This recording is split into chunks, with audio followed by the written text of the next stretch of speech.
You're listening to Double Time, your daily accessible technology show.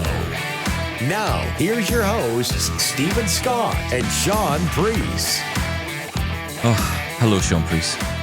Oh, like it. High energy start. Hello, Steven Scott. How art dare I ask? How are you? Can I ask you to do me a favour? If I hand you my phone over the YouTube video, if I sort of hand it over to you there, could you could you delete Uber Eats for me? Because this is getting dangerous. Don't even pretend. I will tell you, listeners, dear listeners, all I've heard since Uber came to town for Steven Scott is, this is amazing. I can get food in 20 minutes. You're not going to last. I'm telling you now. It's like a dog getting into a big bag of dog food. I'm going to have to take you to the doctors. I nearly didn't play. How is the Uber experience, Steven Scott? The Uber experience is incredible. It's expensive. Yes. It led me to sign up to Uber One because they kept flashing up with this ad saying you get it for 3 months free, which I don't know if it does give you 3 months free or it just takes an amount of money off you and deducts the 3 months. I don't know how it works. Oh, you've read the T's and C's then, obviously. No, I just immediately hit buy now and just Apple Pay it and job done, right?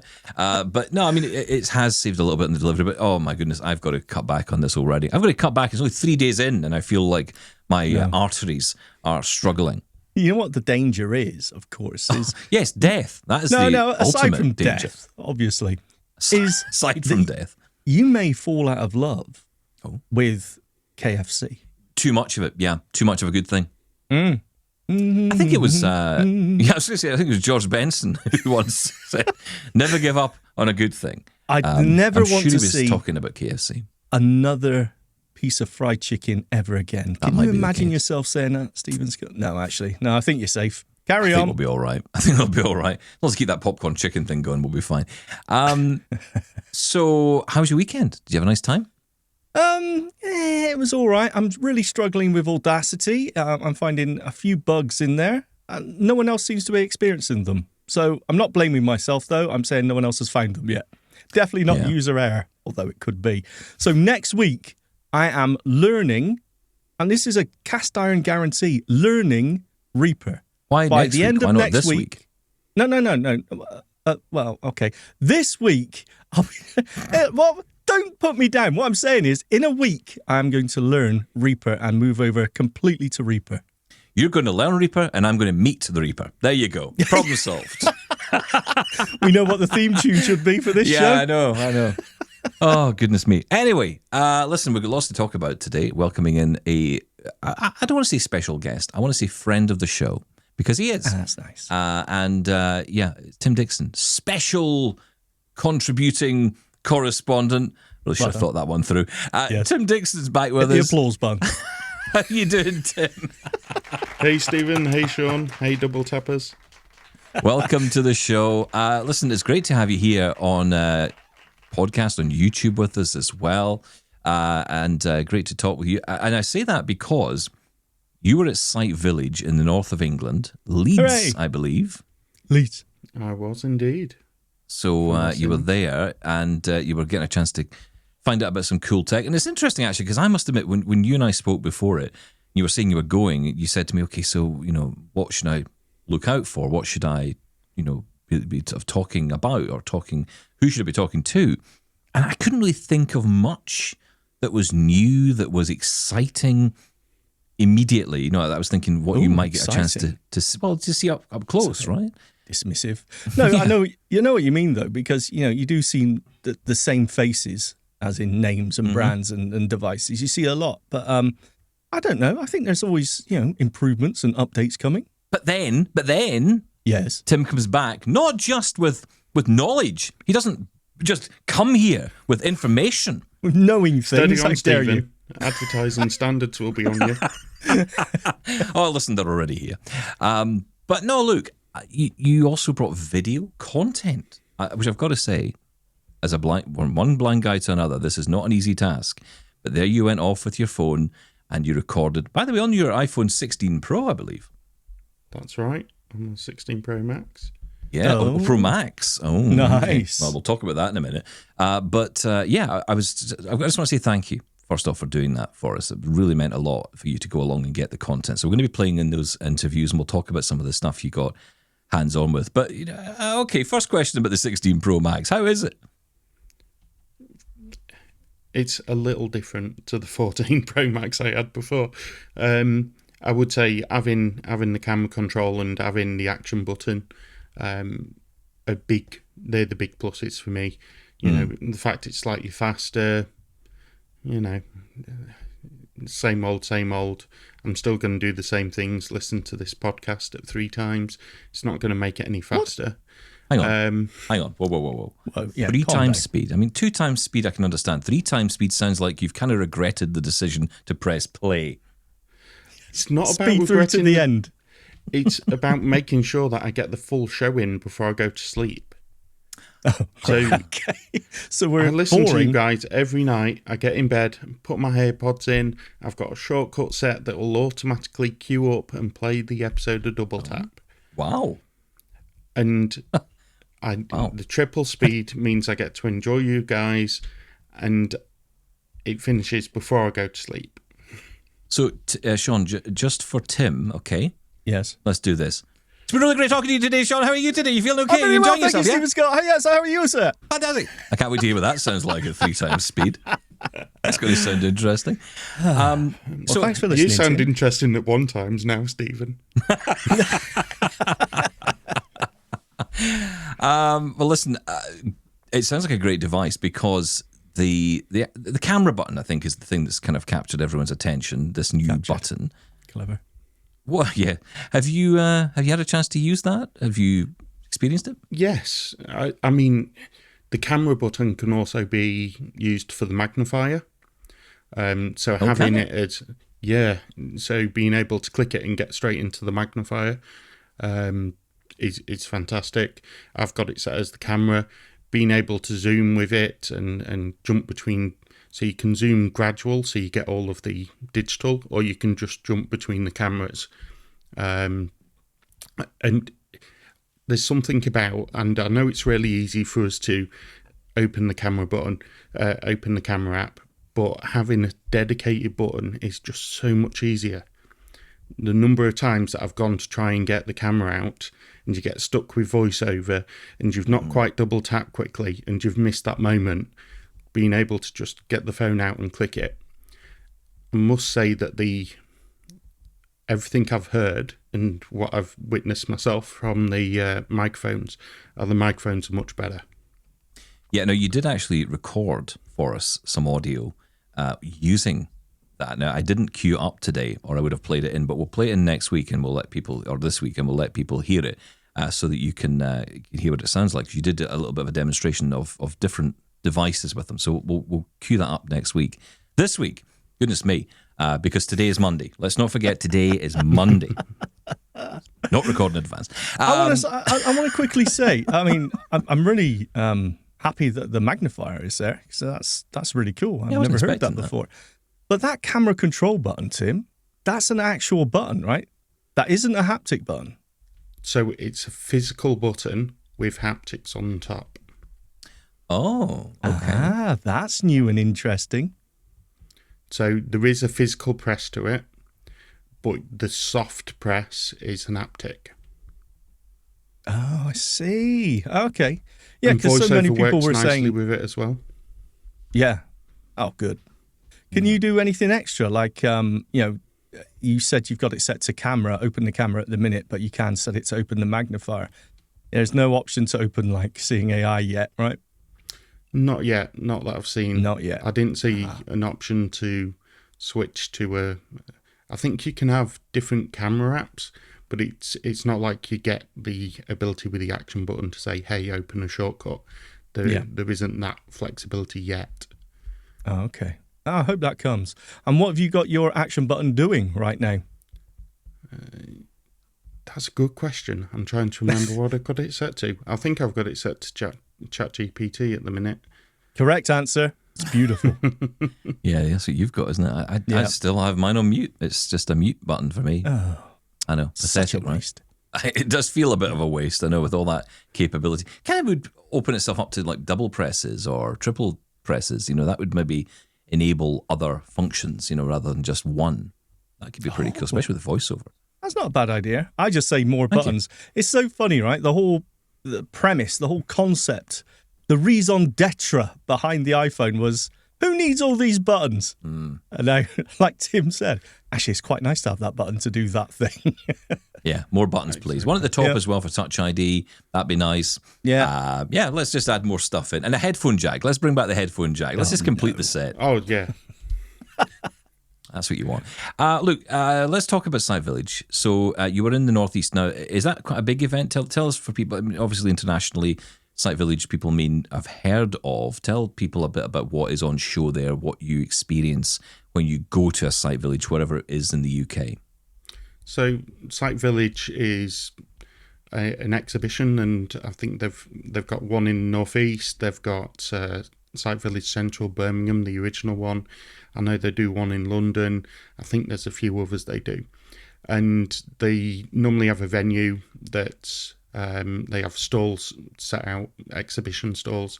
So you've with providers like Sight and Sound or Vision Aid or RNIB that come and they show the tech. So as blindies, we can go and we can get hands-on. And that's really the key thing for me. You can look at all this tech online, but there's no substitute to being able to get hands on it with it and see what it feels like, the build quality, have a little play with it, and see what it's if it's going to be useful or not. So let's step through all this, because there's a lot of tech to talk about, and I want to dive right in with one product you saw, which we have talked about before on the show, but very interesting to hear about it. From Philip Ward. Now, he is from Seeing Solutions, and he spoke to you all about the mini guide. Let's listen in to your conversation with him. The mini guide is a little handheld device, and you can see it here. It's got a button on the front. It's a highly calibrated piece of equipment. I would call it more of an instrument than a toy. And what it does, it detects obstacles. Now, the nice thing about this is it's discreet. So if you're using it, everybody else around you doesn't know that you have an eyesight problem. If you're completely blind, no sight whatsoever, this is immensely useful. And it's also useful for people who are deafblind. So as I'm holding it, it's actually vibrating. So you can't see that. And when I've got my hand closed, it's completely out of sight. So nobody would know that you were using it. It's got 5 ranges on it. It's got half meter, it's got 1 meter, 2 meter, 4 and 8 meters. Now that means it's going to detect obstacles. If you point it at an obstacle or point it in front of you, it's going to vibrate if it's within that range that you've set. So you're walking down the road with your white cane and you come across a car parked on the pavement. If you've got the mini guide set to 2 meter range, the mini guide will pick up the car and vibrate to you, warning you that there's an obstacle in front of you before you hit it with your cane. That's important, because what it means is you're not going to break your cane, because when you're actually using a cane, if there's a car parked on a pavement, you don't hit the car with the bottom of your cane, you hit the car with the cane halfway up. And if you then lift it, you're likely to break it. Whereas if you use a mini guide in conjunction with your cane, you know the obstacle before you're going to hit it. You have that chance to slow down. Now just say it was a car or a lorry parked on the pavement, half on the pavement, half off. You can then scan left and right. If you point the mini guide at the obstacle, it will vibrate. If you go to the left, it will stop vibrating, and if you go to the right, it will stop vibrating. But if you go one way or the other, it's going to be shorter than the other way, so you know which is the best way to navigate around a parked car, for instance. Look, it's good for posts, signs, trees, anything. The nice thing also about the mini guide, if you're in a situation where there might be overhead obstacles, just point it up. If you're standing still, for instance, and you want to know what's around you, you don't have to turn. If you've got it attached to a cane, you've got to turn around with the cane, which could be hazardous to other people around you. The mini guide, you can literally just turn it with your hand, left or right, and you can see the obstacles that are in your near vicinity. If you get closer to the obstacle, regardless of which range it's on, it will vibrate faster. So now, a person with no sight, if you didn't want to use your cane, for instance, knows what obstacles are around them. If you just did a 360 degrees, then you know if you're anywhere near something that's going to be hazardous. For the deafblind people, just imagine you're standing in front of a lift and you don't know whether the door's opening or not. If you stood in front of the lift, you can point this at the lift doors, it's going to vibrate. When the lift doors open, it will stop vibrating. You know you're going to walk in. And similarly, if you're looking at doorways, if it's an open door, you point it one way, it's going to vibrate with the left door frame. In the middle, it's not going to vibrate, and in the right, it's going to vibrate, which means when it's not vibrating, you're clear to walk. Loads and loads of different ways of doing it. When you get very, very good, you can bounce the vibration off the pavement, so you'll be able to detect curbs and things like that. But you've got to get used to it. So many people, when I'm on the stand here, if they've got a mini guide, they can't wait to come up to me and say, got my mini guide, I wouldn't be without it, you know. But it's a lovely piece of kit. It's £300. You can attach it to a cane. It does have an audible output. And we did have, the child has actually grown up now, we had a mother who had the cane clamp on her pushchair. And she was walking down the road with her pushchair, with the mini guide pointing forward and a little earpiece going from the back of the mini guide up to her ear, and she was just walking down the road. She's completely blind, walking down the road, and she knows every obstacle that she's going to encounter. Similarly, it could be used on a walking frame or a wheelchair for an elderly person in a home or whatever, so they can get around themselves without causing the other residents any problems. And do you have a website and email? Yeah, and you can get us on, just put Seeing Solutions into Google, or we are info@seeing.solutions. No UK, no com, no nothing, just seeing.solutions. That's Philip Wards from Seeing Solutions. They are talking to Tim at Site Village in Leeds just recently. And that is an incredible, I mean, just that last example there of how the mini guide can be used to navigate. I don't know if I'm quite at the stage of being able to put my trust into that, but I'd kind of love to talk to that mum to get a sense of how she's doing that and how comfortable she feels with it. Clearly she does. Oh, you'd have to be, wouldn't you? You'd have to have so much confidence in that technology to, well, use it in that way. I mean, but it is an issue. I remember pushing the pram when my kids were so young, and you know, I had a lot more vision there, but still, I was very nervous a lot of the time because, you know, it's just, you can't imagine if you did something to hurt your child, right? No, and there's so many obstacles that it's really difficult. I wondered about using it on a trolley in Tesco, for example, or another supermarket, of course. Because you go in there, a basket is never big enough. I mean, how are we going to fit all our food in? And you're trying to get around there, and you can't really use your white cane. So it's a bit more like ping pong. Well, I do the dragging thing when I drag the trolley behind me. And that does work. Although I did once have a situation with the, let's just say, a display of eggs. Well done, Stephen. That was a bit of a disaster. It's funny though, because you know that thing, all breakages must be paid for. That always sticks in my mind. And so I think, oh goodness, how much is this going to cost? And then they immediately take pity on you, and it's the only time in your life you're quite happy for someone to take pity on you. It's like, yeah, thanks, bye. No, you just leave it. Just you leave it, and you carry on. Do you need a hand? Yeah. Do you want to break anything else? Actually, get out. Let me put this another way. You're going to get someone with you now. Well, look, when I fell over and hurt my leg, I was using a walking frame for quite a time. Yes. And that was the first thing I noticed. Well, hang on, how am I going to use a white stick? I can't. So I was using a walking frame. I'll take a step and then swipe around with this massive Zimmer frame. and find out where I was. But I mean, again, this would be ideal. We, as you said, Stephen, we've been mentioning and talking about the mini guide for years now. I still haven't managed to get my hands on one. But I know lots of people that just absolutely love them. It just seems to be one of those technologies that actually just works. I must say, hands-on, it's a nice, solid, tactile device. You know, little hand lanyard thing. Obviously, it's got to have a lanyard. And a nice little lens cap that's on a string, so, you know, you can protect it. And I seem to remember it's 2AA batteries, so you're able to change the batteries easily. I'm really impressed with the device.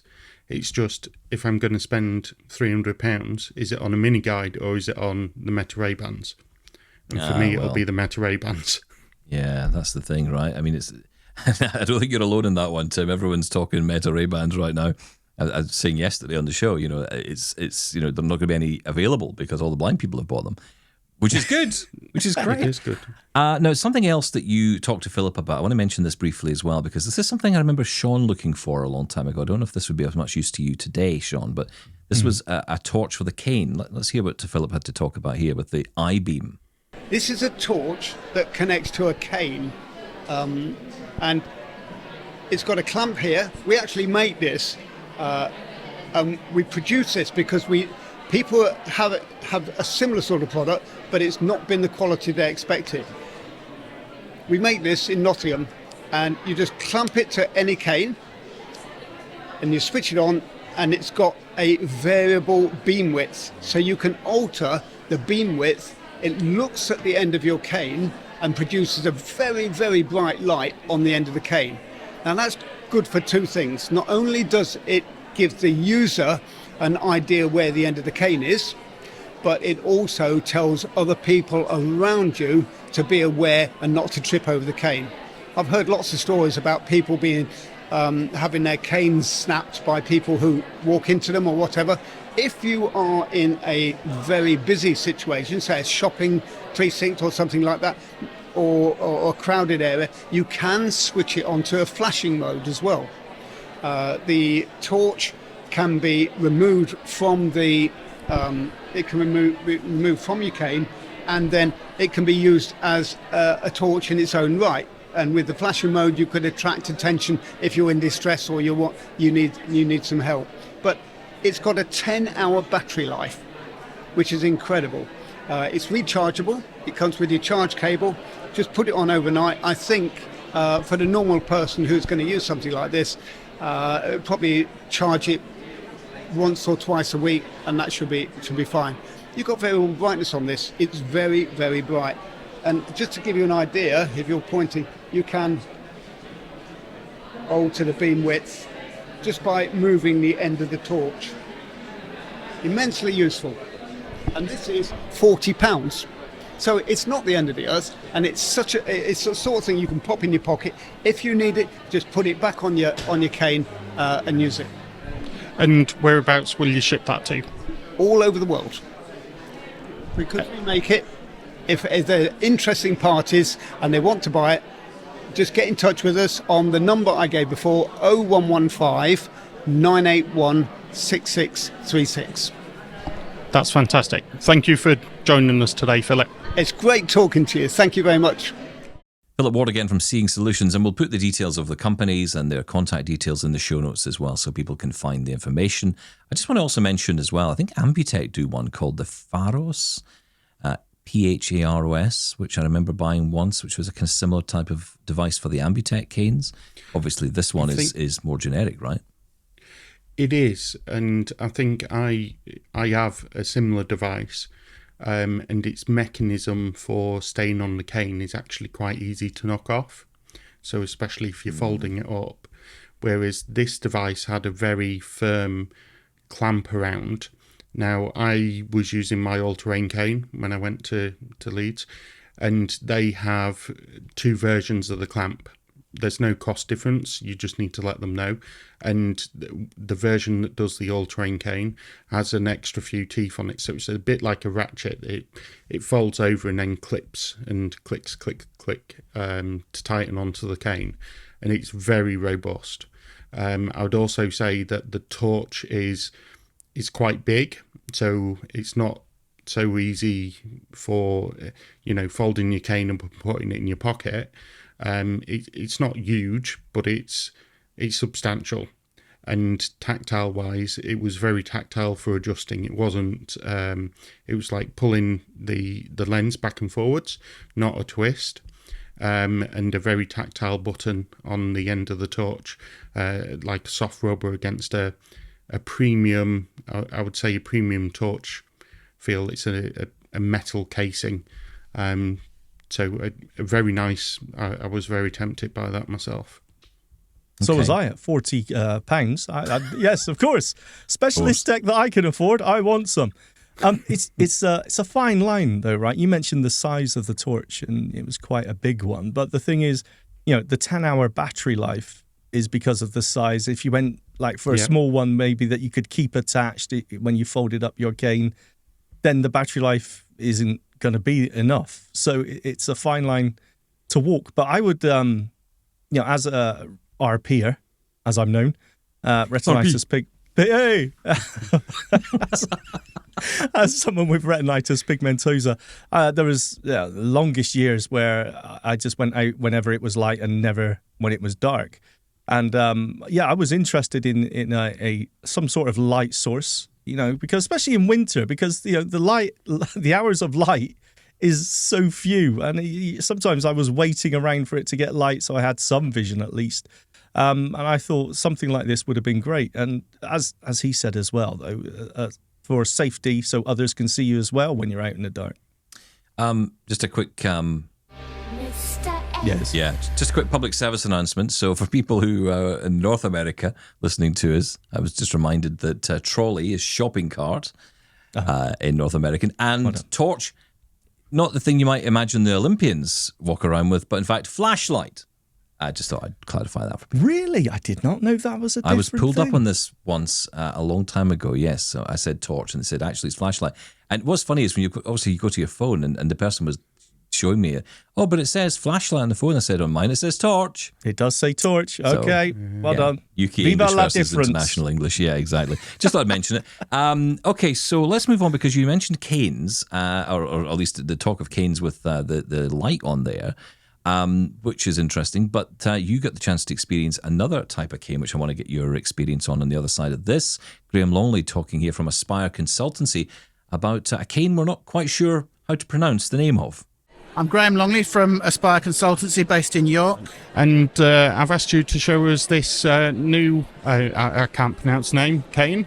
So it's we think it's pronounced either Svarosky or Svarosky, but we're not even sure either. But it's the Svarosky cane. So they come in either composite aluminium or aluminium. They have a choice of wooden, leather or neoprene handles. And if I tip it upside down, they do a 27, a 38 and a 50 millimeter roller tip for them. They also do one which has, so as I say, they go from 100 to 150 centimeters length, but then they actually do a slightly longer one which has a telescopic handle which takes it up to 160. That's fantastic. And I felt them, they're really light, really, really light. So the unique selling point really is that they're very light, they're very durable. And the elastic in these, we think, is a lot stronger than some of the others. And that's not going to snap like some of the other ones tend to do quite regularly. So Fantastic. And how much are these selling for? they're £75. The replacement tips are £5. And we're also doing the torches that go on them, which retail for 40. I don't know with the camera if you want me to switch it on or not. Yeah. Hang on. So that should be on. Does that come on, yeah? Yes. That should make it dimmer. Yeah. That should make it flash. Yeah. That should make it flash slower. Yeah. And I think that turns it off again. Have I got that right? You got that perfect. So, and they're £40. They just have a little bracket that clips onto the cane that they get printed out on a 3D printer. And I think we inadvertently saw a little demo of the iBeam there, because that sounds very similar to what Philip was selling, right? Yes, it was. To me, it looked and felt exactly the same as Philip's, and I know that Philip and Graham know each other, so I'm assuming that there's a shared supplier somewhere along the lines there. So, right, you had the all-terrain cane with you. How did this cane, whatever it's called... What cane? What's it called? Svarosky. That one, how did it compare? It was so light. Absolutely. You didn't know. I picked it up and it's like completely different to the all-terrain. I mean, we know the all-terrain cane is heavy, and that's a trade-off for having something that I can literally lean on and not break. But these canes took me back at how light they were, and I think the cane I had a try with was a leather handle cane, and just the quality of the handle just shined through. It was a really nice cane. I did stop myself buying one there and then. I do sense that I'm like the ladies in my house that like to collect shoes, that maybe I'm getting towards collecting canes, and maybe a bit like Men you, like shoes Stephen, too, with... Tim. Don't start that carry Sexist. on. He'll be back on the line again. I hate shoes. I was trying to save myself by saying maybe it was I'm getting a bit like you and keyboards, Stephen. Okay, fine. All right, okay. I'm also the one that gets targeted. Fine. I can take it. Is this a cane for best? Is this the cane that I would get when I'm going out on the town with its leather handle and lightness and beautifulness? No, I actually think it's... I mean, it can be in that place, but I think this is the cane that you would want to use every day because it's so light. Now, the one thing to note is that the cane tips are a different fitting to what we can regularly get. So it's specific cane tips, but as we heard, £5 for a cane tip is a good price. And are they doing the jumbo rollerball and the mushroom tips? I need the rollerball. Yeah, because I need the rollerball too. I need the rollerball. He did mention the sizes there, but I didn't. I think they'd run out of a lot of them. So the ones I saw were like a really tiny marble almost on the end of the cane. They didn't have any available to show. Right. Okay. I mean, it's an interesting idea, and I think it's interesting when they start to come with different styles of tips, because you'd think they would want to be universal in that front, because then at least you can open up to all the choices, all the different types of tips. But I guess they want to keep you in the ecosystems. Back to ecosystems again, right? Everyone can. Yeah, I'm not into that. That's like proprietary chargers. Yeah, it never works out well. Is it micro USB? Is it USB A? Where are we here? I want to mix and match. I want to use this rollerball tip today with this cane. I'm with you, Tim. Actually, I'm getting to the point where I want to have a collection of canes. Why not? It's very personal to us, aren't they? Absolutely. Speaking of canes, there is one cane everybody's excited about. It's coming out in October, and you get your chance to get your hands on it, I believe, and also get a demonstration from the representative from WeWalk, who was present at Site Village in Leeds. Let's hear this demonstration of the WeWalk Smart Cane 2. So this is Garcia speaking. I'm from WeWalk. I'd like to introduce you our very brand new WeWalk Smart Cane 2. So as you can see, WeWalk Smart Cane has a very quite like slim and sleek design compared to specifically version 1.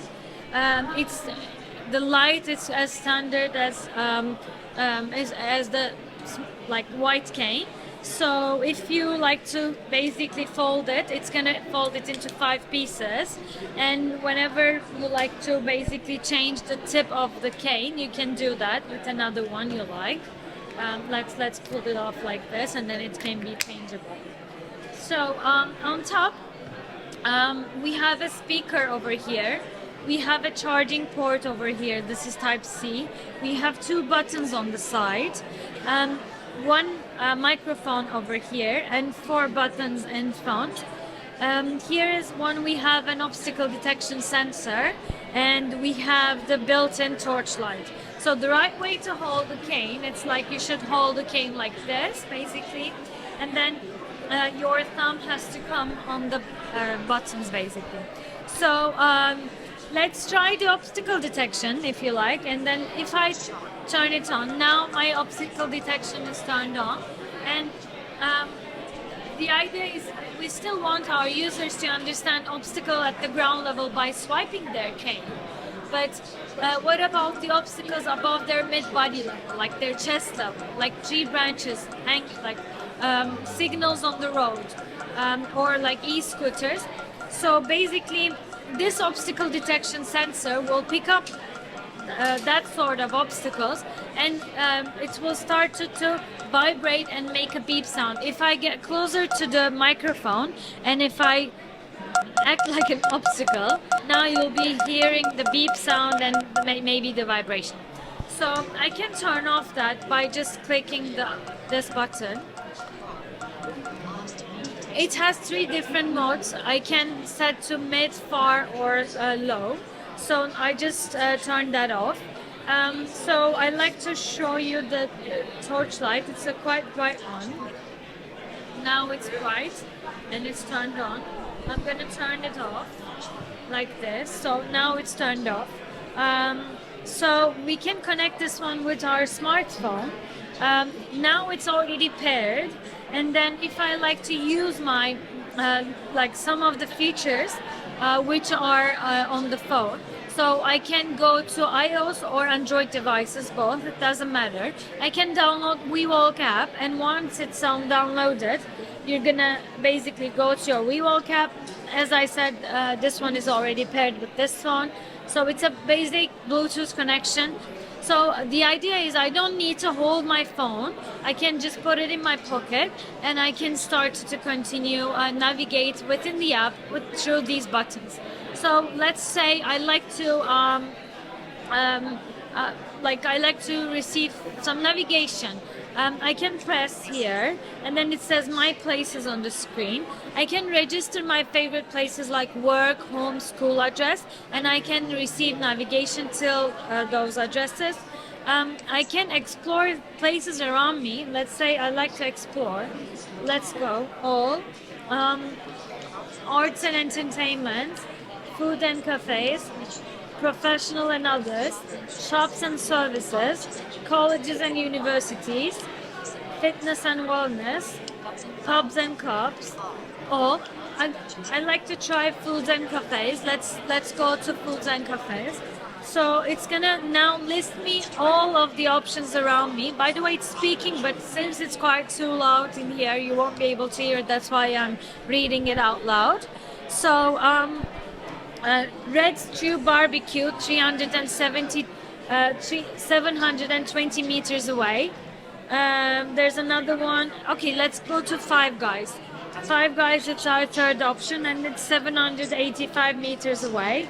It says go there. Yeah, we like to go there. Now it's gonna list our options. Okay, 10 minutes by driving, 10 minutes by walking and bus. The third option is walking and 75. That's another bus option for 10 minutes. So the last one is 15 minutes by walk. Let's see which one will be ideal for us. So let's walk 15 minutes. I've chose that. So it started our navigation and saying what to do. So it's saying the target is 780 meters away, so I should start walking now, and it will tell me what to do, to turn right, turn left, go straight, literally everything you can think of. And so that I don't need to have to hold my phone all the time. Let's say if you don't like to hear whatever it says through these speakers, what you can do is that you can easily pair it with your headphone. So your headphone can pair it with your phone by Bluetooth. It means that you'll be able to hear anything it says through your headphone. Or let's try another feature now. Maybe like we AI feature. So if I press this button, now it will tell it's on voice assistant mode. So I'll be able to ask anything I want in terms of what can I ask to ChatGPT as well. So I'm gonna hold and press here, press and hold here. List me 3 good restaurants in Leeds. We'll see. Now it will come up with some results. Probably you're not going to be able to hear it because it's going to say here. It says, I found 5 addresses. I will sort it based on this distance, and it will now start to list now Kalilo Bar and Grill. So we're going to have some navigation options through this address, and if we like to go, we will be able to go there. And so can you use the buttons on the cane itself to navigate? You don't have to have the phone out your pocket to do that. Definitely. You don't need to hold your phone. I was always pressing one of these buttons while I was demonstrating you. So one last thing maybe good to mention is that the cane is water resistant at the moment. So you can use it under rain as well, because like it's quite easy to rain in the UK. And so yeah, this is pretty much what it is in a nutshell. In terms of a price point, if you like to know, it's $699 at the moment, and for a very short period of time, we're on a pre-sale, so it's $599, and the cane will be available at the end of October. And you can purchase it through Sight and Sound Technology. If you go to WeWalk website, you will be directed to their website. So maybe I just like to say it one more time out loud. It's wewalk.co.uk.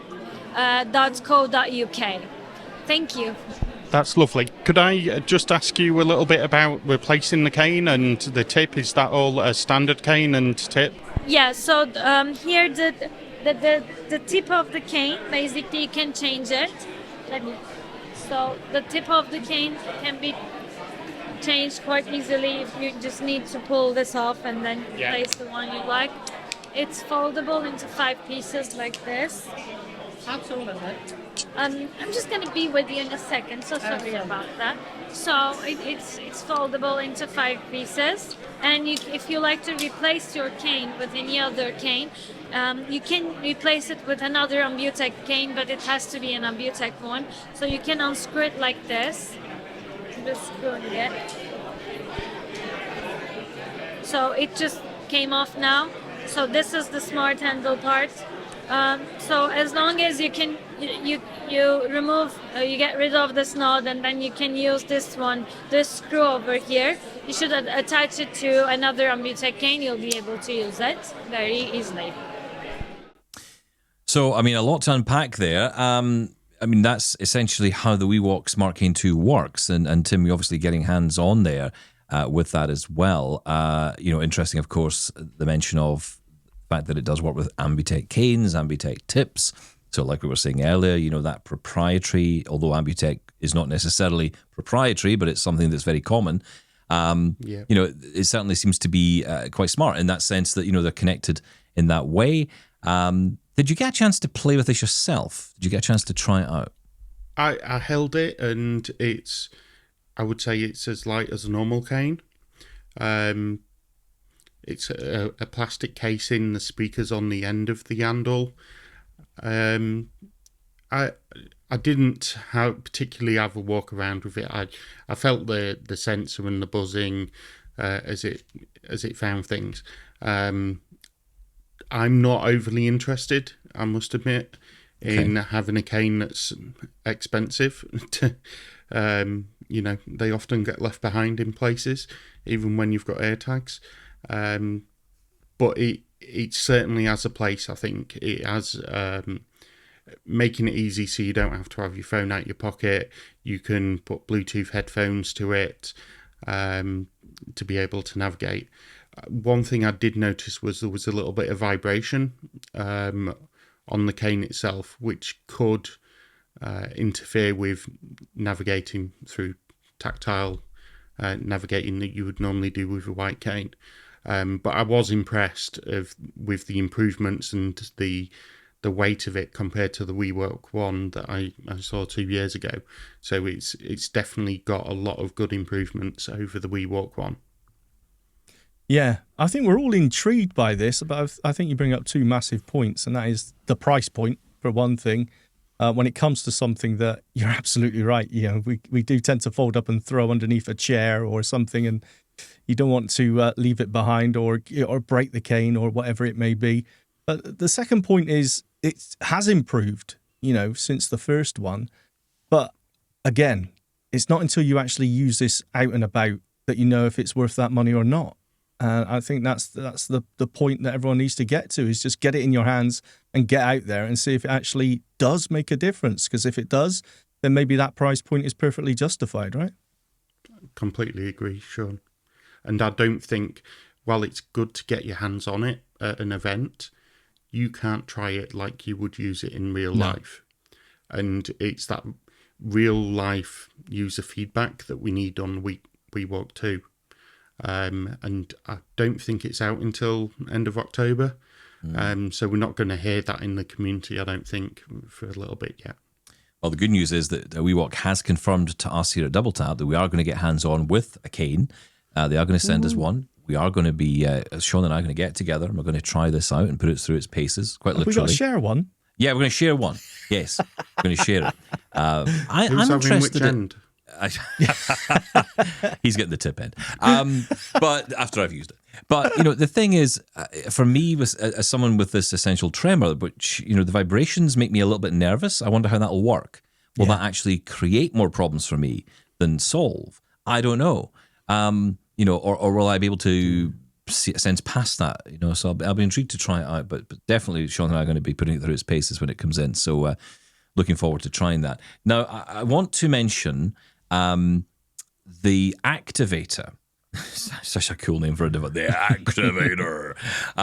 So let's learn a little bit more about this from Jason Shaw from Vision Aid Technologies, who you spoke to. This is the new Activator Braille display from Handytech. Well, most people will know them as Handytech. It's actually renamed now to HelpTech, of course.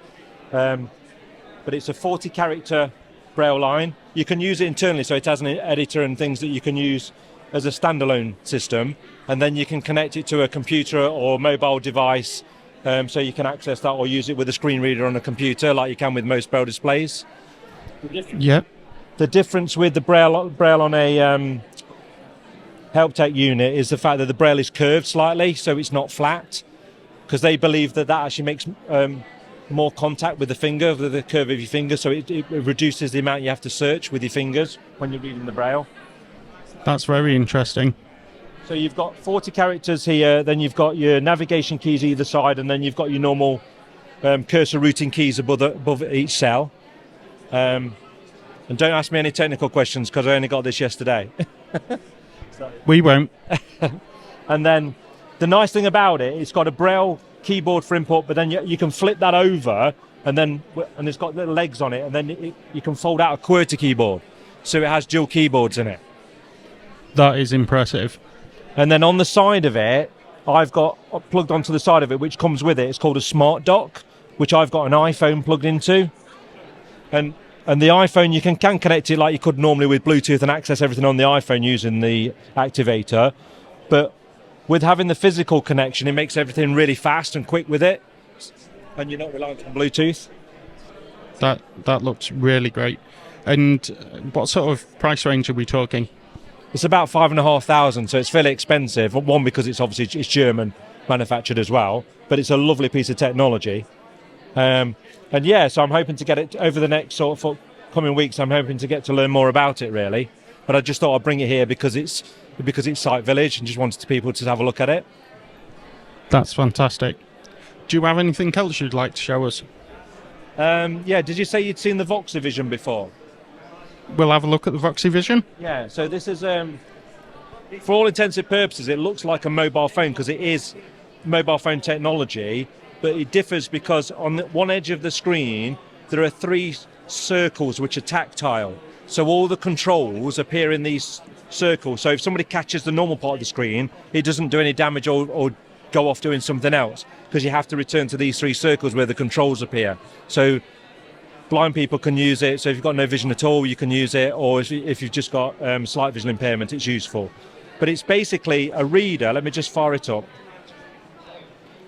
So on it, we've got if you've got it on your camera. So on it, you've got a large print menu. You can change the size of this, and also you can change the number of items in the menu. And you can navigate up and down with the arrow keys at the bottom. Obviously, if you can't see at all, the outer buttons at the bottom, the 3 tactile circles that we talked about. One of them, if I tap in the circle on the right, it goes down the menu, and the one on the left goes up, and then the one in the middle accepts the menu that you want to select and goes into it. So it's a multiple device. It has a reading machine, so you can take pictures of documents and it reads them back, but they also come up on the screen in large print.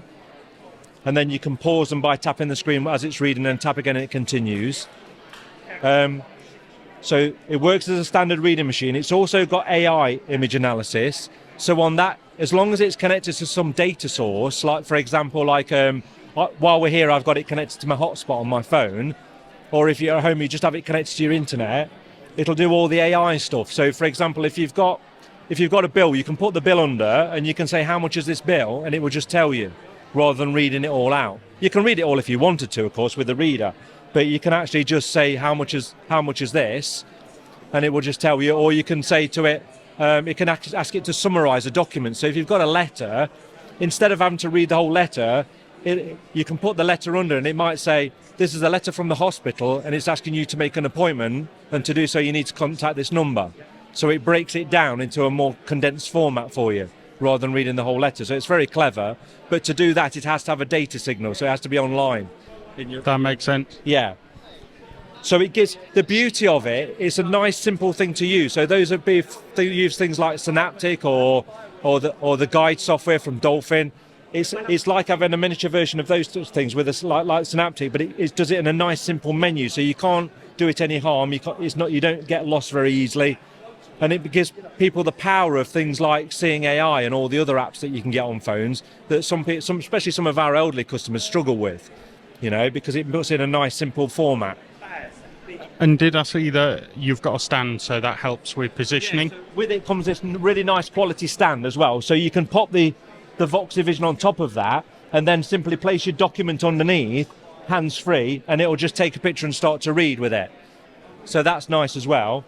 It's also got a barcode scanner in, and it's got a really good offline database with that. So even offline, if you've got no signal at all, so if you're in a shop, it's got a really big database of barcodes that it already knows, and you can teach it a barcode if it's important to you about a product. So you can scan a product and it will tell you what it is.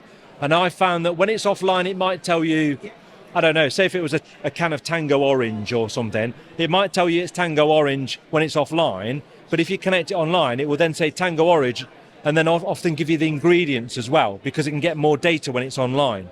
So it's quite useful if you've got dietary requirements or anything like that. That sounds really useful. And how much is the VoxiVision? It's 1,750. So it's comparable with things like the Orcam Read Smart and things like that, and with a normal traditional reader, but it gives you a lot more flexibility with it and more versatility there. So an interesting couple of devices there. I'm going to go straight to Shaun and ask your take on both of those. Mustn't mention pricing. Hold yourself back. Can't help myself. Okay. Why are they calling it the Activator? It should be the Transformer, surely. This is a Braille display, not a Braille keys, right? That was Braille display on one side, 40 cell, and then a QWERTY keyboard on the other side. So it was like a normal Braille display with the Braille keyboard input at the top, and then the 40 cells below. And then that Braille keyboard input was a nice, solid feeling piece of aluminium that you flipped over, and in between that and the base is the QWERTY keys, and you got a very much a Mac-like feel to it in terms of the build quality and the key presses, nice. And it extended over, and you still had your 40 cells of Braille below. For me, that was the apple of Braille displays in terms of quality and the feel and design. But the price, I was pleased not to be on camera at that point. Well done. Yes. I mean, again, the build quality, and I can see a lot of people absolutely loving that versatility of having the QWERTY keys and the Perkin keys and the Braille display on there. But yeah, the price point, I mean, you know, we do need to recognize it, that's a lot of money. Yes. Yes, it is. Look, we could obviously talk about that subject again for hours, but we are out of time. Tim, thank you so much for giving us your time and going around Sight Village. I hope you had a good time, did you? I did. Thank you both. And thank you to you for doing the videos as well. Come back and tell us about how you did it, because that's going to be the next question for everybody, right? How did you do that? How did you manage it on your own? So we'll get into that with you soon. But for now, thank you, Tim Dixon. You are a star and you're a true friend of the show. Thanks for doing that. And come back soon. We are back tomorrow with more on Double Tap. Catch you then. Thanks, Shaun. Bye-bye.